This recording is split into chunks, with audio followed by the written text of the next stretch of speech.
వీడు తల కట్ చేసి కుక్కర్లో ఆ తలను ఉడకపెట్టాడు. ప్రేమ అనేది ఎంత పిచ్చిది, గుడ్డిది, వయసుతో సంబంధం లేనిది అనేది ఈ వీడియోలో మీరు తెలుసుకోవచ్చు. జూన్ 7, 2023 ముంబైలో దారుణం జరిగింది. మీరా రోడ్ లోని జి ఆకాశ్దీప్ అనే అపార్ట్మెంట్ లో దారుణం చోటు చేసుకుంది. గత 3 రోజుల నుంచి ఆ అపార్ట్మెంట్ లో ఉంటున్న వారికి కుళ్ళిపోయిన బ్యాడ్ స్మెల్ వస్తుంది. ఫస్ట్ వాళ్ళు డ్రైనేజ్ ఇష్యూ అనుకున్నారు. ప్లంబింగ్ ప్రాబ్లం వల్ల ఈ బ్యాడ్ స్మెల్ వస్తుంది అనుకున్నారు. ఆ డ్రైనేజ్ దగ్గరికి వెళ్లి చూస్తే నీట్ గా క్లీన్ గా బానే ఉంది. మరి ఎక్కడి నుంచి ఈ బ్యాడ్ స్మెల్ వస్తుంది?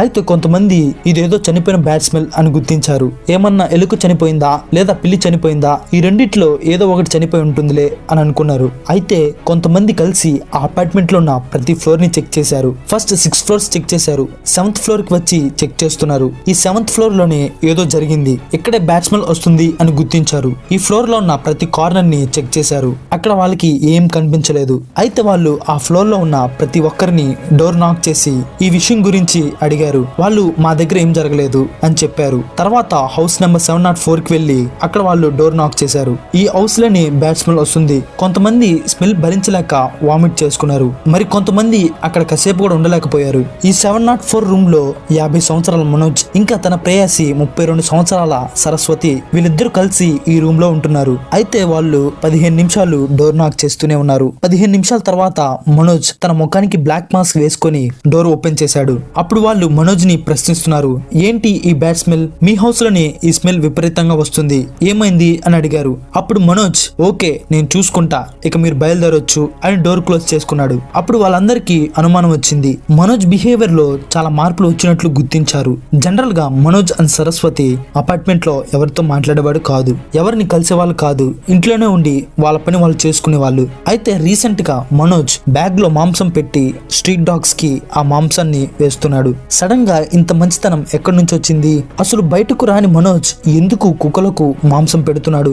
ఇంకా తన పార్ట్నర్ అయిన సరస్వతి 3 నుంచి 4 రోజులు అసలు కనపడకుండా పోయింది. మనోజ్ మాత్రమే ఇంటి నుంచి బయటకు వెళ్తున్నాడు, బయట నుంచి ఇంటికి వస్తున్నాడు. మనోజ్ లో చాలా చేంజెస్ వచ్చాయి. కుక్కలకు ఫీడ్ చేస్తున్నాడు, ఇంకా వాళ్ళ ఇంట్లోనే బ్యాడ్ స్మెల్ వస్తుంది, అండ్ సరస్వతి అసలు కనిపించకుండా పోయింది. ఇదంతా వారికి అయోమయంగా ఉంది. అయితే అసలు ఆ ఇంట్లో ఏం జరిగింది?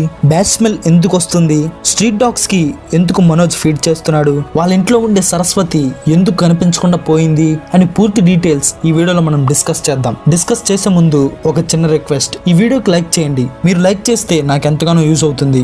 సో లైక్ చేయండి. వీడియో నచ్చితే మీ ఫ్రెండ్స్ కి షేర్ చేయండి.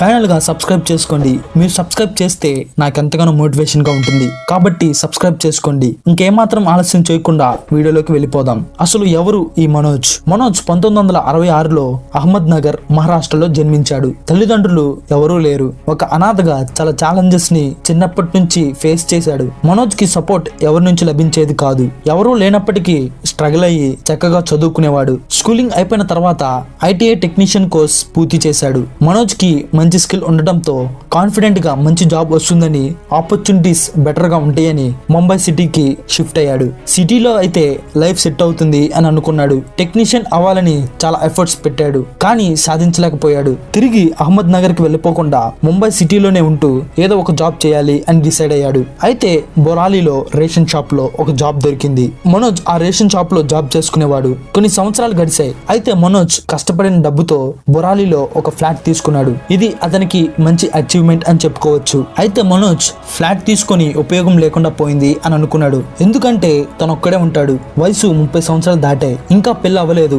ఎవరి కోసం ఈ ఫ్లాట్ అని భావించాడు. ఇలా అనుకుని రేషన్ షాప్ కి బయలుదేరాడు. రేషన్ షాప్ లో ఒక అమ్మాయి పరిచయం అయింది. ఆమె పేరే సరస్వతి. 1991లో మనోజ్ పుట్టిన అహ్మద్ నగర్ లోనే పుట్టింది. ఇలా ఫస్ట్ పరిచయం అయింది. ఇద్దరు ఒకే ఏరియాలో జన్మించారు కాబట్టి ఆ ఏరియా గురించి మాట్లాడుకునే వాళ్ళు. ఆ కాన్వర్సేషన్ అప్పుడుతో ముగింపుకు వచ్చింది. అయితే ఒక రోజు సరస్వతి సరుకుల కోసం రేషన్ షాప్ కి వెళ్ళింది. అక్కడ మాటలు కలిసి మంచి పరిచయం ఏర్పడింది. సరస్వతి ఓపెన్ అయ్యి చిన్నతనంలో పడిన కష్టాల గురించి మనోజ్ తో షేర్ చేసుకోవడం స్టార్ట్ చేసింది. 10th క్లాస్ ఫెయిల్ అయ్యాను, స్కూల్ నుంచి బయటకు వచ్చాను, ఇంకా అహ్మద్ నగర్ ని వదిలేసి ముంబైకి వచ్చాను. ఇక్కడ వచ్చి చాలా కష్టాలు పడి ఒక చిన్న జాబ్ సంపాదించాను. ఇలా అన్ని విషయాలు చెప్పుకొచ్చింది. మనోజ్ కూడా తను పడిన కష్టాల గురించి, ఒక అనాథగా ఎలా స్ట్రగుల్స్ ఫేస్ చేశాడో చెప్పుకొచ్చాడు. సరస్వతి కూడా సేమ్ మనోజ్ లాగే ముంబై రావడం, ఇలా ఇద్దరు ఒకే విధంగా కష్టపడి ముంబై రావడం, ఇద్దరు స్టోరీస్ ఒకేలాగా ఉండటంతో ఇద్దరు మంచి ఫ్రెండ్స్ అయ్యారు. బాగా మాట్లాడుకునేవారు. వాళ్ళు ఇలా మాట్లాడుకుంటూ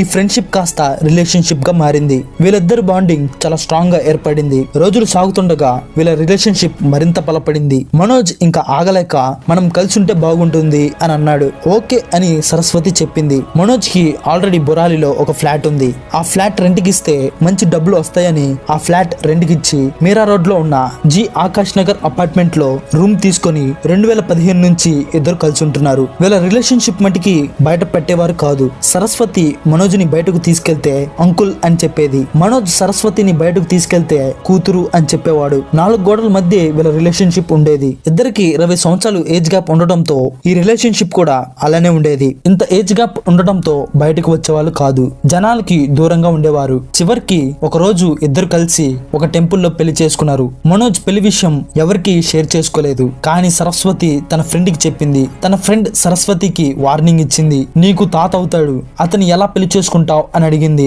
ఆ ఫ్రెండ్ మాట వినకుండా పెళ్లి చేసుకుంది సరస్వతి. పెళ్లైన కొన్ని సంవత్సరాలు వీళ్ళు బాగానే ఉన్నారు.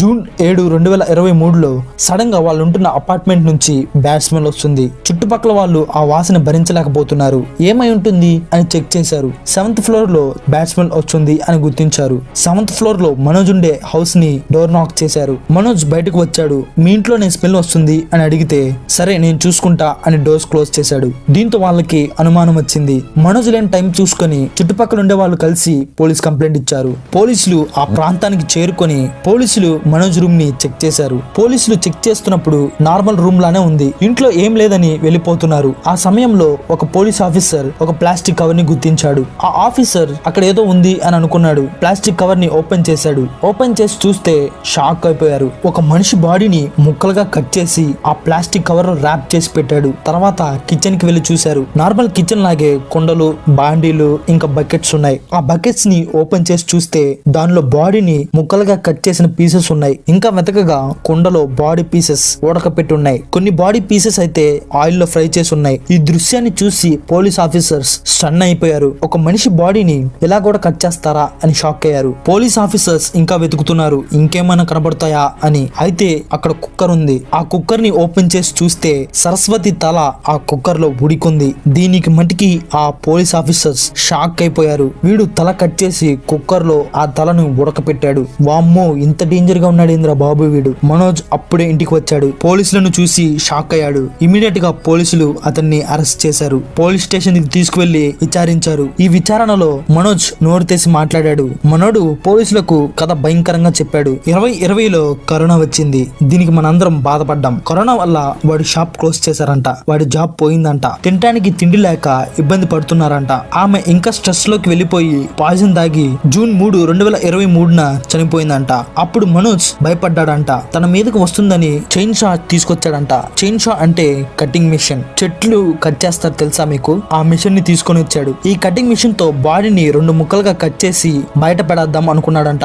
కానీ వయసు సహకరించలేదు. అయితే ప్రతిరోజు కొంచెం కొంచెం కట్ చేసి టబ్ ఇంకా బకెట్స్ లో పెట్టేవాడంట. ఇలా చేసి వరకు వెళ్ళిపోయేవాడంట. కొన్ని బాడీ పార్ట్స్ తీసుకొని ఉడకపెట్టేవాడంట. ఉడకపెట్టిన పీసెస్ ని పొద్దున్నే ఫాయిల్ లో చుట్టుకొని ఆ బాడీ పార్ట్స్ స్ట్రీట్ డాగ్స్ పెట్టేవాడంట. ఫస్ట్ ఈ కథ చెప్పగానే పోలీసులకు నమ్మాలి అనిపించలేదు. పోలీసులు బాడీ పార్ట్స్ ని కనుక్కున్నారు. కటర్ మిషన్ ని కనుక్కున్నారు. అండ్ మనోజ్ ఫోన్ చెక్ చేశారు. చెక్ చేసి చూస్తే ఫాస్ట్ గా రియాక్షన్ ఇచ్చే పాయిజన్ ఏంటి అని సెర్చ్ చేసినట్లు గుర్తించారు. ఆ హిస్టరీ మనోజ్ కి చూపించారు. అప్పుడు మనోజ్ స్టన్ అయిపోయి రెండో కథ చెప్పడం స్టార్ట్ చేశాడు. నేనే సరస్వతిని చంపాను. సరస్వతి మనోజ్ పట్ల వీడు నావాడు అన్నట్లుండేదంట. పొసెసివ్నెస్ ఎక్కువ అంట మనోజ్ అంటే. ప్రతిరోజు ఇంటికి వచ్చినప్పుడు ఫోన్ చెక్ చేసేదంట. ఇంటికి లేట్ గా వస్తే క్వశ్చన్ చేసేదంట. ఎక్కడికి వెళ్ళావు, దేంతో అన్న తిరుగుతున్నావా అని అడిగేదంట. మనోజ్ మీద అనుమానం బాగా ఎక్కువగా ఉండేదంట. అయితే పోలీసులు మనోజ్ ఫోన్ చెక్ చేశారు. మనోజ్ ఫోన్ చెక్ చేయగా చాలా మంది ఉమెన్ తో మాట్లాడుతున్నట్టు మెసేజెస్ ఉన్నాయి. సరస్వతి ఆ మెసేజెస్ చూసి